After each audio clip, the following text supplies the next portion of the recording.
What is Pegasus spyware and how did it target Indians on WhatsApp? At least 24 Indian academics, lawyers, Dalit activists and journalists were targeted for surveillance for 2 weeks until May 2019 on WhatsApp. Israeli cybersecurity firm NSO's technology, Pegasus, sent exploit links to people to penetrate their phone's security without their knowledge.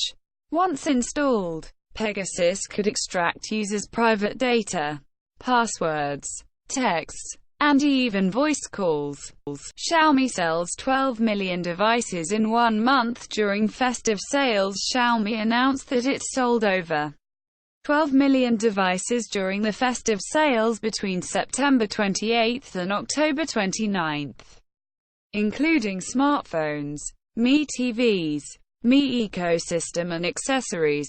This translates to a 40% YoY growth as compared to last year's festive sales of Xiaomi. Xiaomi sold 8.5 million smartphones, out of which Redmi Note 7 series emerged as the best-selling series. China debuts world's largest 5G mobile phone network. China's 3 state-owned wireless carriers debuted 5G mobile phone services Thursday, making it the world's largest 5G mobile phone network.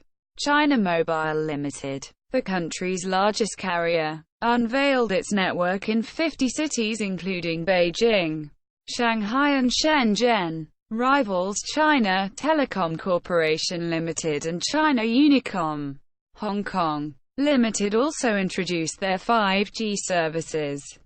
Israeli spyware spied on Indian journalists, activists. WhatsApp. A WhatsApp spokesperson has confirmed to the Indian Express that Indian journalists and human rights activists have been the target of alleged surveillance by Israel-based firm NSO Group.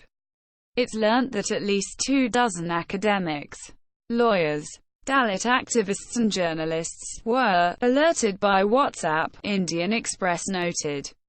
WhatsApp had sued NSO for helping Israeli spies target 1,400 users. I wrote to WhatsApp in March. Got no response. Spyware attack victim Nagpur-based lawyer Nihal Singh Ratted, representing Bhima Corrigan accused Surendra Gadling, said he wrote to WhatsApp in March 2019 after receiving suspicious WhatsApp video calls, but received no response. He said he received video calls from unknown international numbers starting with +31 and +45 in 2017 as well as 2019. WhatsApp today confirmed that Indians were targeted by Pegasus spyware.